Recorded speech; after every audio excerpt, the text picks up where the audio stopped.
thank you for allowing us to kind of adjust. I was like, what a great act to follow. I'll keep it fiery. How about that? Thank you. How do you do? My name is Jocelyn Foy. I'm the executive director to the Woman Project. Some of my heroes are in the room. It's nice to see you, and other folks that I've learned from so much. And I'm honored to be sitting next to one of your former colleagues. Hello. Hi, everybody. It's great to be here, and I'm with one of my heroes. Aww. So it's just great to be here, but we'll be quick because we know that it's late. We will. So I was invited to come to speak a little bit about some of the work that we, the Woman Project, have been doing across Rhode Island, because it seems from just the short time that I've sat with you, I've learned a few things that tells me you don't really know what's going on in Rhode Island, to a point that makes me concerned. So one, I would say, is an executive director to an organization that does a lot of Marcom work. I didn't really know that you could be putting out a report that I could be learning from that could possibly tell myself and fellow colleagues that there is actions that need to be taken, that there are hate crimes happening, and that we should be acting on them or paying attention. So I would love, from the voice of a community member, to say, please let us know, because the history of our organization is we came as a volunteer not-for-profit who put attention towards trying to pass legislation to codify Roe v. Wade. We worked with a number of organizations and did it, but we were very much the outside game, very much challenged by being the rabble-rousers or what have you in the state. But it took the inside game and the outside game. It took the movement building, and it took the personalities of all types of organizations to make that kind of work. And that was coalition building. We passed that legislation in time to protect Rhode Island before Roe fell. But while Roe was falling, we also were defending and building massive coalitions of organizations from an equity-based lens to defend the right to have Medicaid included in the state's Medicaid and state worker insurance plans. So the year after Roe fell, that legislation passed. The trajectory then, as our organization went, was we were approached by a number of organizations that were doing a lot of on-the-ground LGBTQIA protection work, and a number of those organizations said, we were grassroots organizers, but now we become service providers because there's so much need. And we need organizing happening on the ground that's going to help continue the momentum that we need to do work like, again, in coalition, building a shield law, which protects providers who are doing abortion and gender affirming care from outside attacks across the states, plural. So where does it bring us now? And that bill passed as well. So where it brings us now, and I'm honored to have been invited to do this, and I was asked to say, well, what bill would I like you all to speak on? And I think it's more a systemic statement, which is our organization for the last year and a half has been going around the state and following far-right hate group organizers who are doing massive damage in our school committees. We are watching and we are organizing in every one of the 39 school districts people who are saying, oh my God, we didn't know the far right was doing such a good job at organizing politically and changing school committee structures and formulas so that this last election, you have about 12 school committees that just went from democratically led to Republican. Now, take away the partisan politics. The importance is there is an agenda that's being pushed by an outside entity on a number of PACs and a number of not-for-profits that are putting a ton of money into Rhode Island. And I want to put this out on the record. Yes, Rhode Islanders, it's happening here.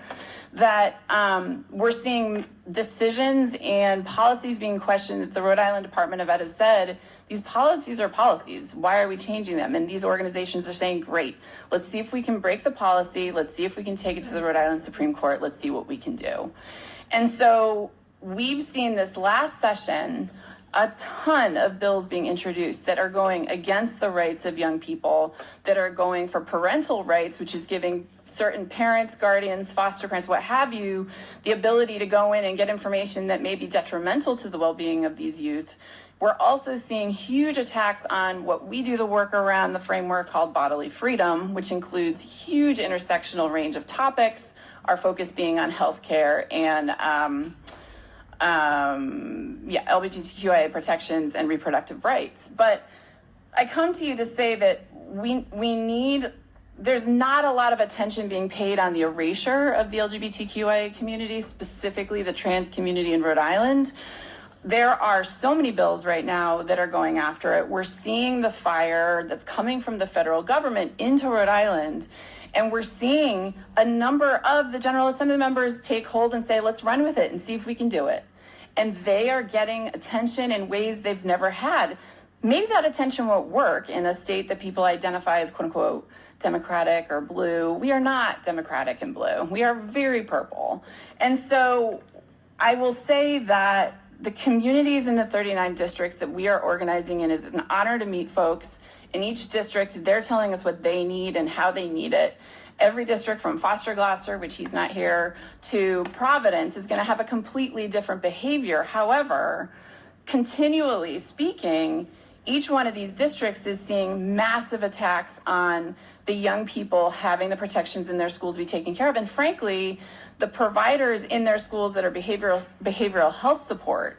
And the Rhode Island Department of Ed is saying nothing. We're not hearing them defend the young people. We are thankful that the Attorney General's office came out with a statement in parallel, but we're not seeing enough from the standpoint of how quickly these attacks are happening. And so I will say, and I'll end on a positive note, and then I'm going to quickly let Jody say this too, is that we were just in Charahoe, and Charahoe for the last 10 years there's been a lot of attacks happening there. The organized outside entities have worked at it. We worked with a number of not-for-profits down there, and through a number of shenanigans that happened, a far-right organizer got to be the chair of the committee. And that person was insistent on reaming through a number of different policies that were wholly anti-civil rights related, where I would imagine this committee, it would be wonderfully symbolic to come out and say, these types of bills are broken. They do not work for all students. Just following the Attorney General, we want to work for all of them. Well, you have an entire population of Rhode Islanders right now that don't feel seen or heard, and they're scared. They're actually doing something wonderful right now. I don't know where it is exactly, but the LGBTQIA Action Rhode Island is put together a resolution that we've asked you to sign symbolically, but also to carry on into your individual organizations and to uplift further. I'll let you say. And I believe that Jen has included that in your packet. So, great, very good. So I'd remind you that it's this commission that included sexual orientation in the hate crime statute. So it would be crazy for us not to, and I say us, not to sign on to that if we possibly could. So I'm not going to take time. It's a no-brainer to me. Keep doing this work and do it beautifully. Thank you. So I appreciate you listening. I appreciate this being able to go into the public. And I would ask you all to consider bringing on more organizers and leaders within this community to speak on their heard and lived experiences. Frankly, because of what's happening in Medicaid, the medical care within that community is absolutely it's a crisis point already. And I think it's really important that you hear from providers who are meeting families, young people, and people going through this at all age ranges. Yeah. So thank you very much. I appreciate your time.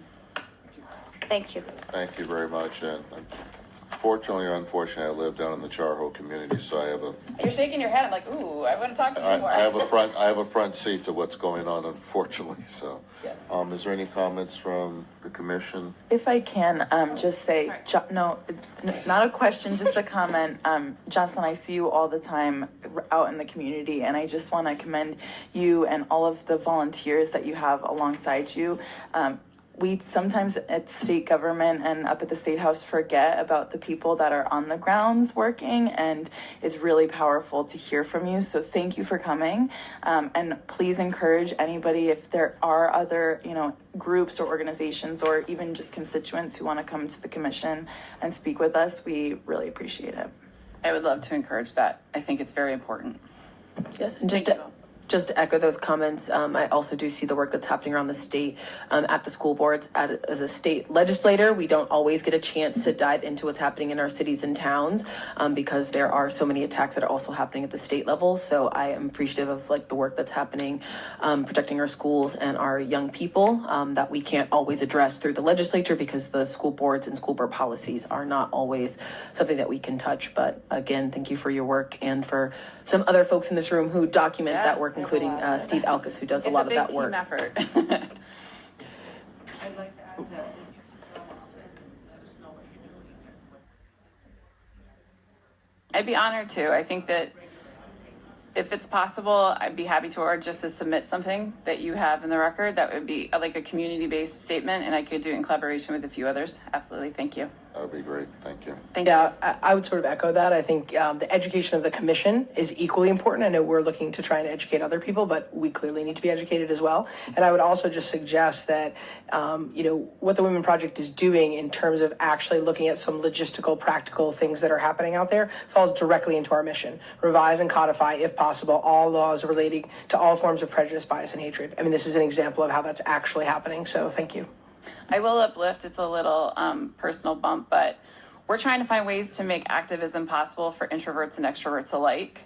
And this is like a new world, right? None of us know how to do it. You have a ton of people who want to be on the streets, but you have a ton of people who are scared. And so I just want to say we've found sort of our jive. We have a plan where we're doing a research data collection the same way you would of jurors, figuring out where do people who are running for any elected office, from town council, school committee, all the way up, where do they stand on bodily freedom? And we're going through data. We're looking at testimony. We're looking at how they voted.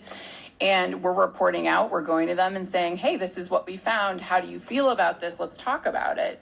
And it's giving people the safety. They're getting trained by medical anthropologists who love to do this research because that's their happy place.